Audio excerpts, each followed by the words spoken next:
Good evening, everyone. Welcome to Tales of the Darkness.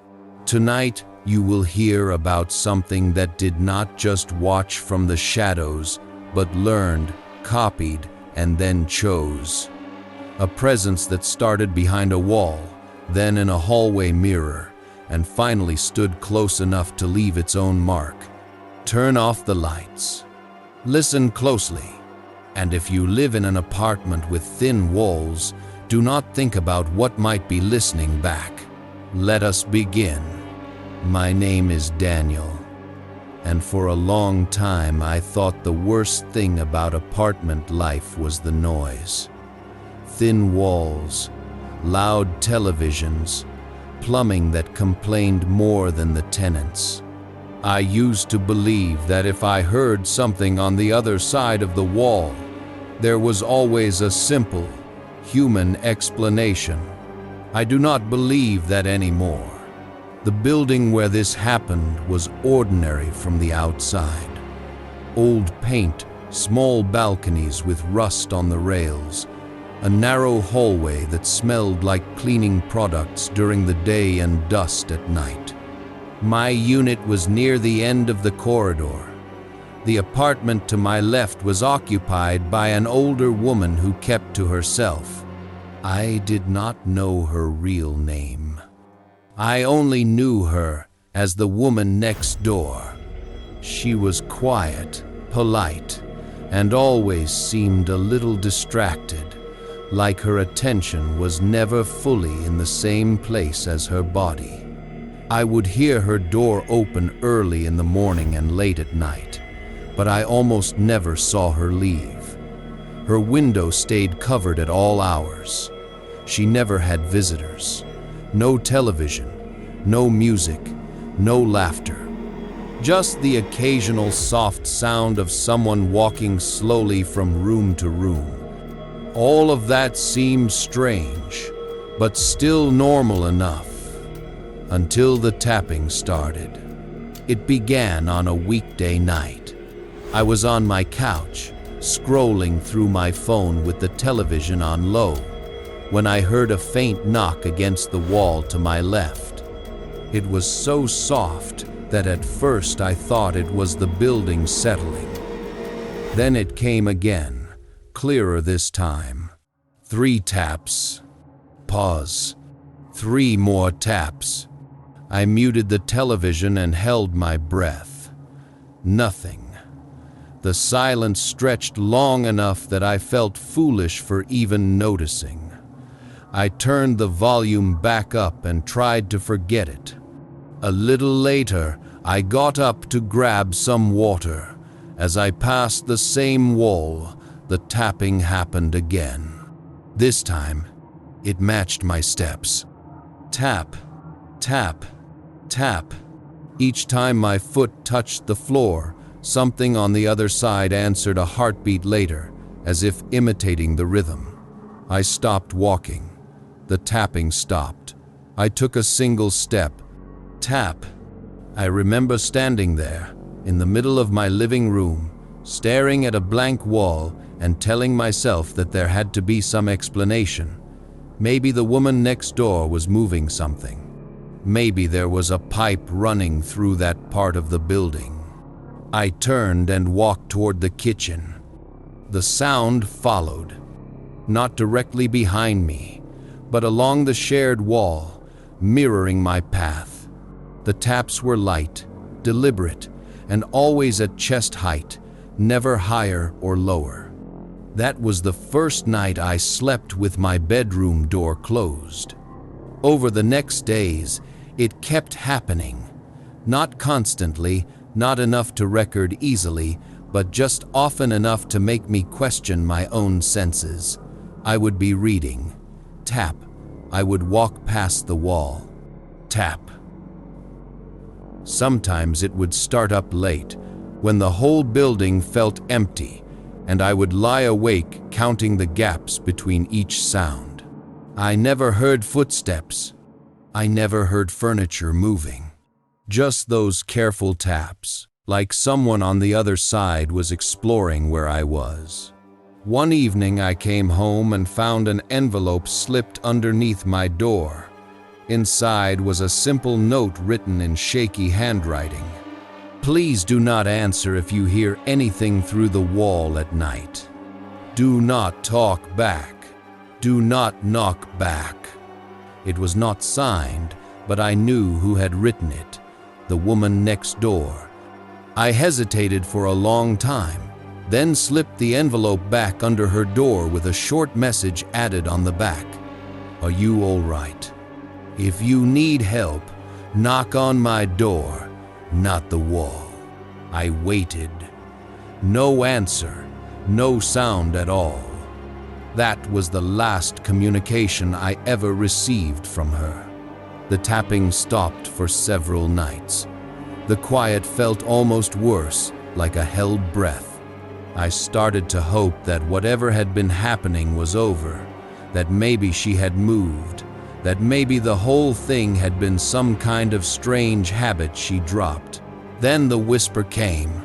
It was late, and I had just turned off my bedside lamp. As the room settled into darkness, I realized how thin the wall felt behind my headboard. I was almost asleep when I heard it. My name, spoken low and dry, right next to my ear. It came from the wall. It did not sound like the woman next door.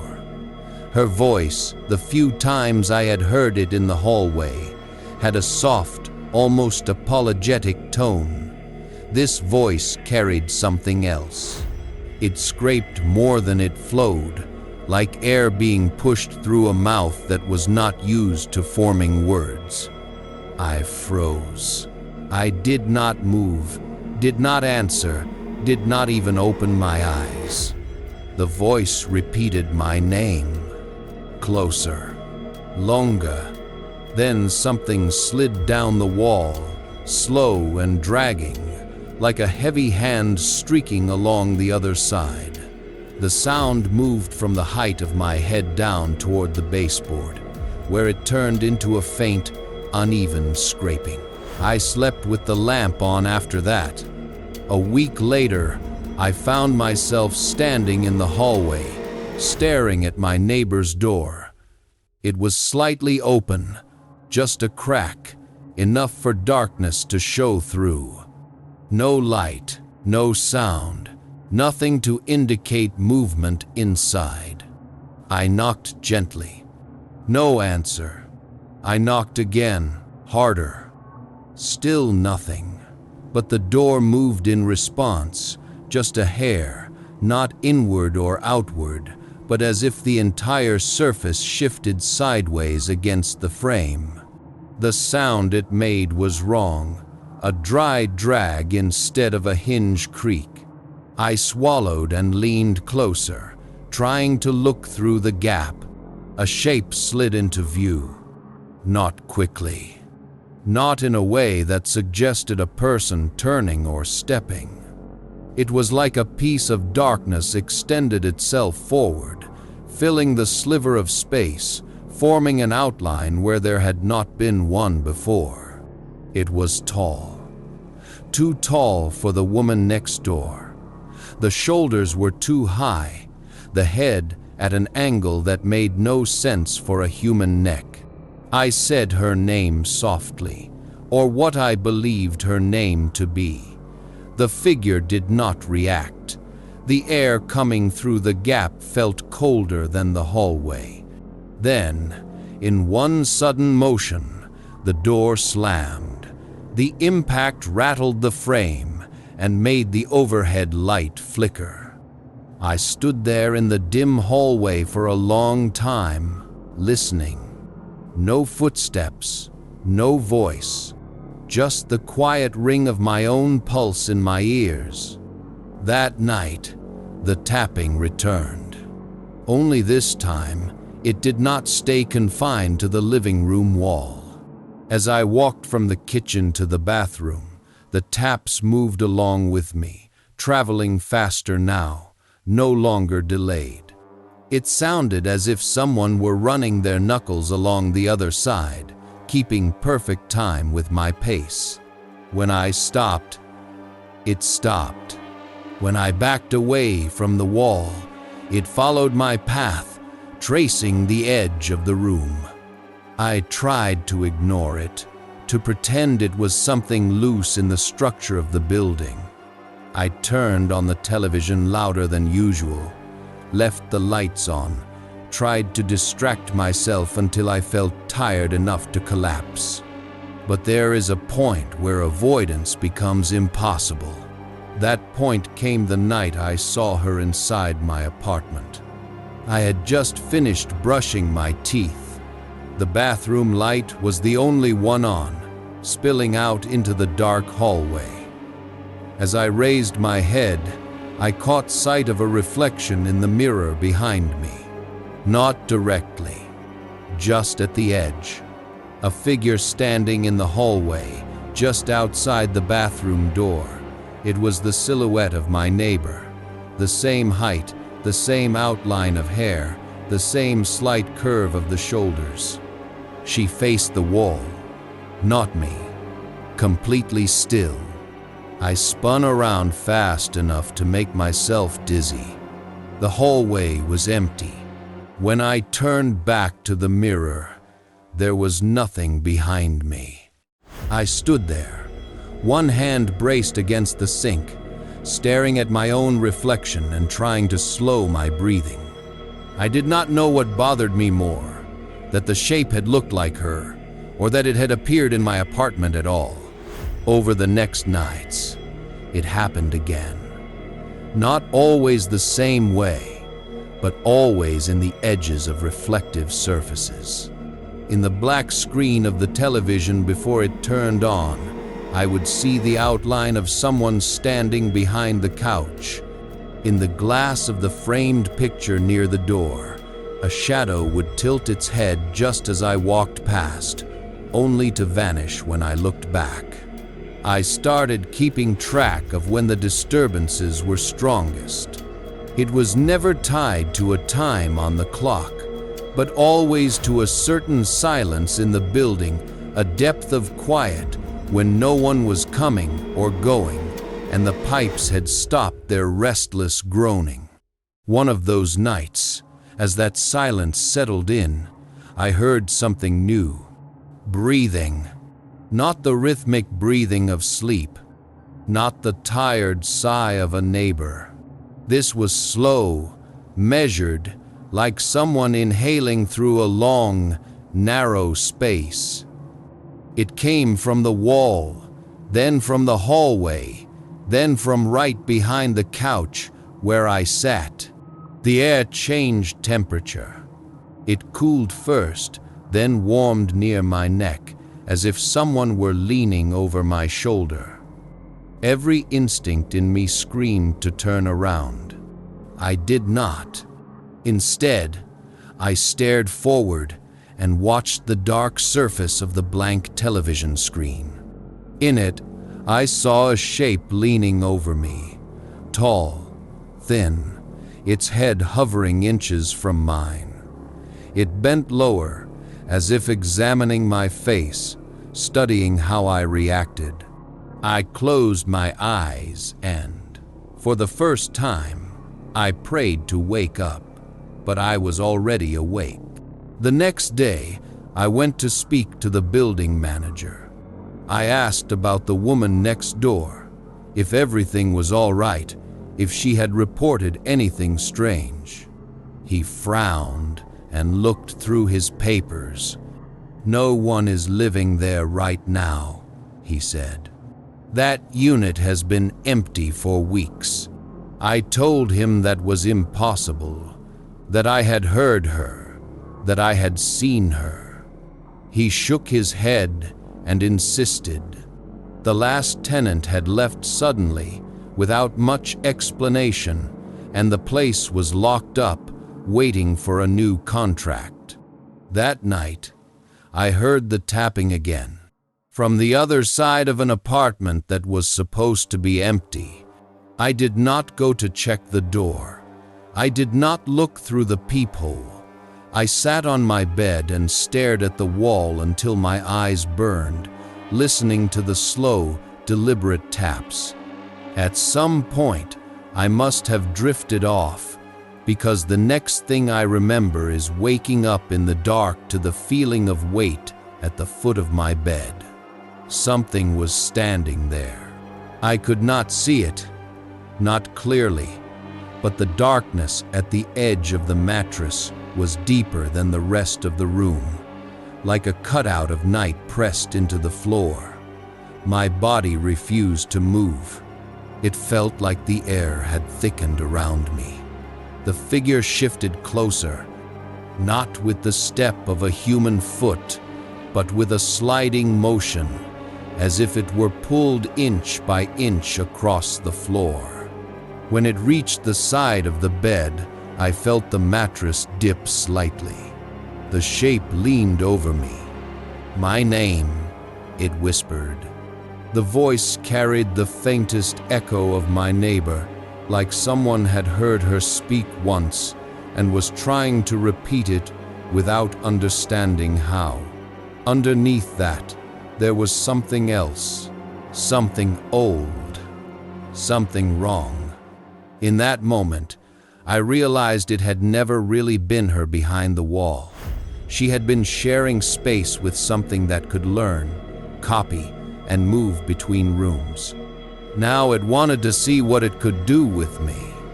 The ceiling light flickered on by itself.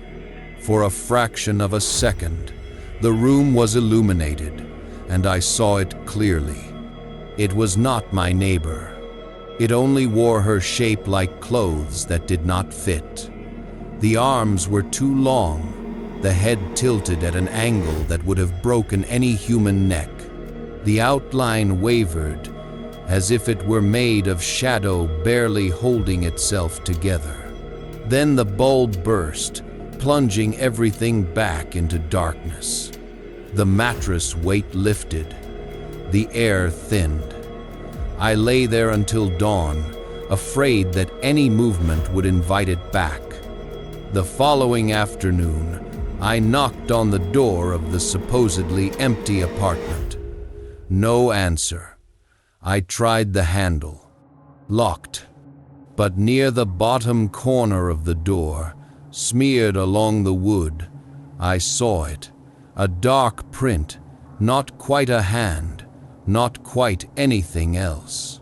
5 uneven streaks, too long to be normal fingers, as if something had pushed against the door while trying to cross through it. That was all I needed. I moved out within days. I left furniture behind rather than spend extra nights there. Friends told me I was overreacting, that stress and lack of sleep could make anyone see things that were not there. Sometimes I almost believed them. But then, in a new place, with new walls and new neighbors, it happens again. A soft tap, another. A pattern that matches my steps as I walk from one room to another. Something learning the layout. Something getting used to the space. And every time, I remember the note that started it all. Do not answer if you hear anything through the wall at night. Do not talk back. Do not knock back. Because once something learns you are listening, it does not stop. It just gets better at crossing over. My name is Daniel, and what happened after I moved out made me understand that sometimes leaving a place is not enough. At first, the new apartment felt safe. Different building, different neighborhood, different layout. No shared wall with anyone next to my bedroom. No long, echoing hallway. I told myself that whatever I had heard and seen before belonged to that old building, to that specific space. The first weeks were quiet. Too quiet, maybe, but after what I had lived, the silence felt like a blessing. I slept with a small lamp on, more out of habit than fear. The shadows in this place seemed normal. They stayed where they were supposed to. Then, slowly, the feeling returned. It began with the sense of being watched when there was no one around. Not all the time, just in specific spots. Near the front door, at the end of the hallway, in the kitchen, when I stood at the sink with my back to the room. The sensation was subtle at first, like a thought brushing against the back of my mind, but it grew more persistent. I would turn, convinced that someone was standing just out of sight, only to find empty space. One morning, as I was leaving for work, I noticed a faint smudge near the edge of my front door. It was small, almost nothing, just a darker patch on the paint at about knee height. I assumed it was dirt from moving furniture or a mark left by the previous tenant. That evening, there was another one, higher, about where someone's hand might rest if they leaned on the door. When I ran my fingers over it, the texture felt wrong. Not dry like dust, not sticky like something spilled. It was cold, colder than the rest of the surface, as if the air there had not caught up with the room. I wiped it off and did not think about it again, until I woke up that night to a sound I knew too well. Scraping from the other side of the door. Not pounding like someone trying to get in. Not a knock from a neighbor. This was slow and deliberate, as if someone were dragging the tips of their fingers down the wood, testing how deep they could press without breaking through. I lay in bed, listening.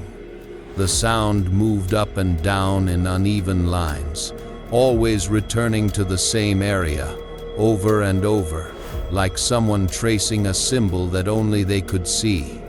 I nearly convinced myself it was a branch or an animal outside, even though that made no sense for the building's layout.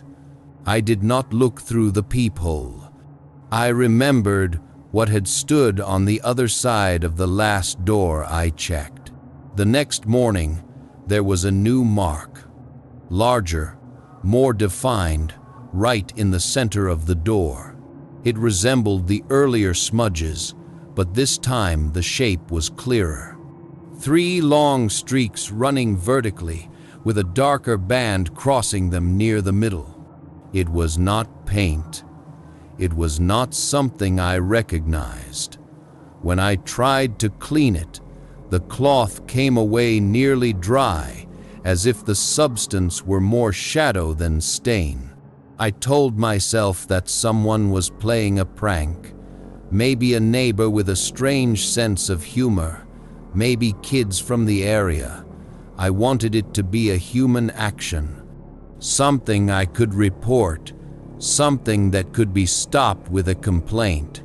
I installed a small camera inside, pointed at the door.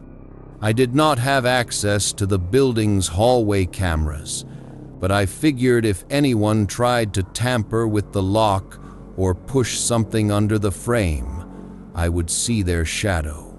That night, nothing came through the door. Something came through the room. I fell asleep with the light from the hallway spilling under the crack at the bottom.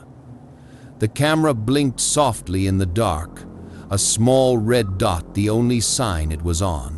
Sometime after midnight, I woke to a cold line across my collarbone, like an ice cube had been dragged from one side of my neck to the other. My eyes flicked open. Someone was standing at the foot of the bed. It was not a clear figure, not like a person outlined by lamplight. It was a kind of absence, an area where the shadows gathered more densely than anywhere else. The darkness there was thicker, with a suggestion of height and width, that made my skin crawl. My first thought was that it had found me again. The thing from the old building. The imitator. But this presence felt closer somehow. Not just watching, not just leaning over to observe. It felt like it had already decided something about me. I could not move. Memories of the previous apartment flashed through my mind, the wall, the tapping, the reflection in the mirror.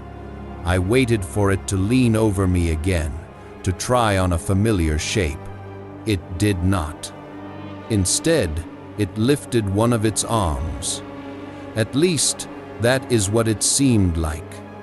The air shifted, and I felt something cold hover inches above my chest. Heat flared on my skin, not burning, but sharp enough that it forced a gasp out of me. Then the presence faded. It did not back away. It did not walk out of the room. It simply thinned, like smoke dispersing in reverse, drawing into a single point and then vanishing. I lay awake until morning. When I finally got out of bed, every muscle ached as if I had been clenching them all night. In the bathroom mirror, I saw it. Just above my collarbone, near my left shoulder, there was a mark. 3 thin, dark lines running downward, with a thicker smear cutting across them at an angle. It matched the pattern that had been on the door. My first reaction was denial. It could have been a rash, a scratch I had missed. I turned on the water as hot as I could stand and scrubbed the area until the skin reddened. The mark did not go away. It did not even fade. Over the next days, I noticed changes, not in the mark, but in the room. The air felt heavier in certain corners. The sound in the apartment shifted. Footsteps from the units above and below seemed more distant, while the silence in my own space grew louder. Sometimes, when I sat on the couch, the cushion beside me would indent slightly, then slowly rise again, as if someone had settled down and then stood up. When I lay in bed, I felt a faint pressure along the edge of the mattress, like hands resting there in the dark. The worst part was the mirror. At first, it was just a feeling that something had moved behind me while I washed my face or brushed my teeth. Then, on a night when the overhead light flickered once and steadied, I saw it clearly. In the reflection, behind my shoulder, there was a shadow that did not belong to anything in the room. It clung to the wall, taller than the door frames, head bent slightly to the side as if listening. The mark on my skin tingled when I looked at it. I spun around. Nothing. When I faced the mirror again, the shadow had inched closer in the reflection, though the room behind me remained physically empty.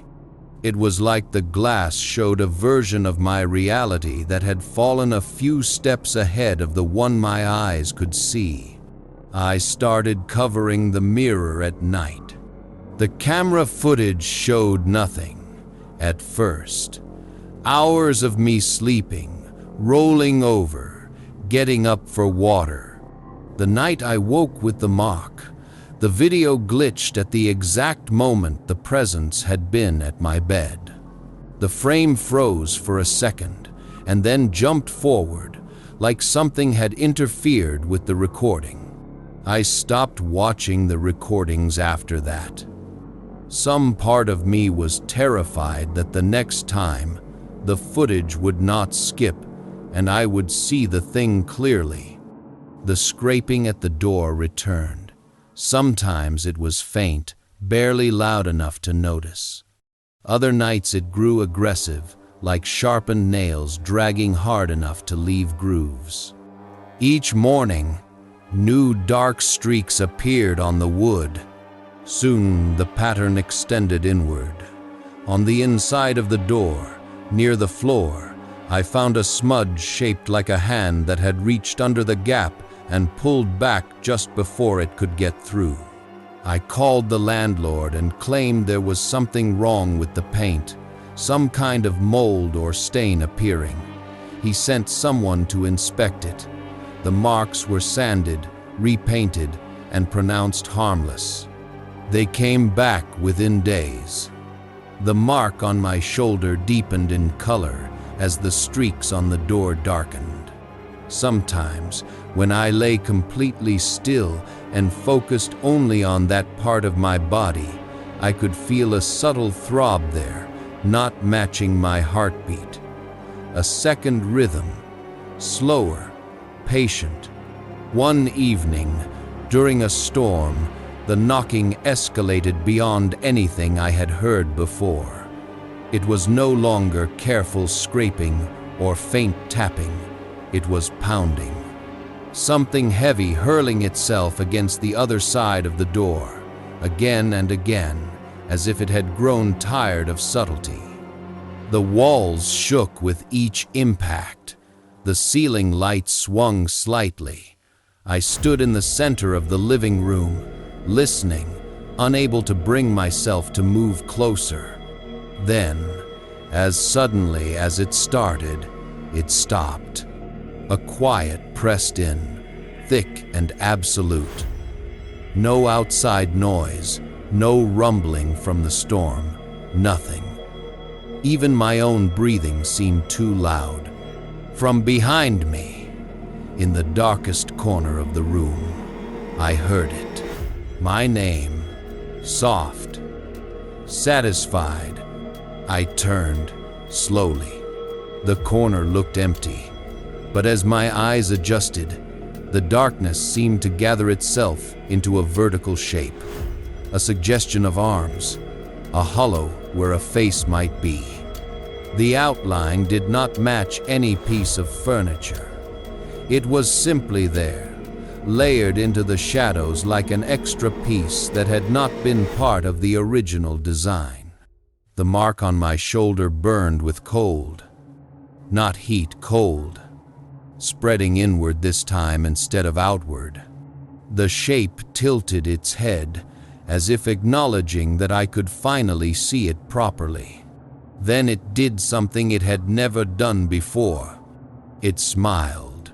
Not with visible lips or teeth, not in any human way. The emotion of a smile passed through the room, pushing against my thoughts, twisting them. A feeling of ownership, of something pleased with its progress. I stumbled backward, nearly tripping over the coffee table. My vision blurred at the edges as my body flooded with panic. I grabbed my keys with shaking hands and left the apartment without looking back, without turning off the light, without locking the door. I spent the night in my car. When I returned the next morning, the door was closed. There were no new marks on the paint. Inside, nothing had been moved. The air did not feel heavy. For a moment, I wondered if it had all been some elaborate nightmare. Then I walked past the hallway mirror. The mark on my shoulder had changed. The 3 lines were sharper now, the crossing smear darker, almost defined. It looked less like a random stain and more like a symbol, a claim. Every time I blinked, I could have sworn the edges shifted slightly, as if something beneath the surface were adjusting. I realized that leaving the apartment would not solve this. The presence was no longer tied to a specific building or room. It was tied to me. I contacted someone who specialized in things that people do not talk about openly. A woman who worked quietly, without publicity, relying on whispers and recommendations instead of advertisements. She came to the apartment, walked through every room, and stopped in front of the mirror. "You opened yourself to something," she said, or it forced a way in. That mark is a thread. If you cut it, you might make it angry. If you leave it, it will keep pulling. I asked her what it wanted. She did not answer directly. Instead, she told me this: there are things that do not have a body of their own. They need a place to anchor, to learn, to practice being here. Sometimes they use houses, sometimes they use objects, and sometimes, when they get the chance, they use people. She tried what she could, small things, rituals meant to sever connections. The mark faded slightly for a while, but it never disappeared. I moved again, farther this time. Different city, different climate, different surroundings. I chose a place with as few neighbors as possible. For months, nothing happened. No tapping, no scraping, no whispers.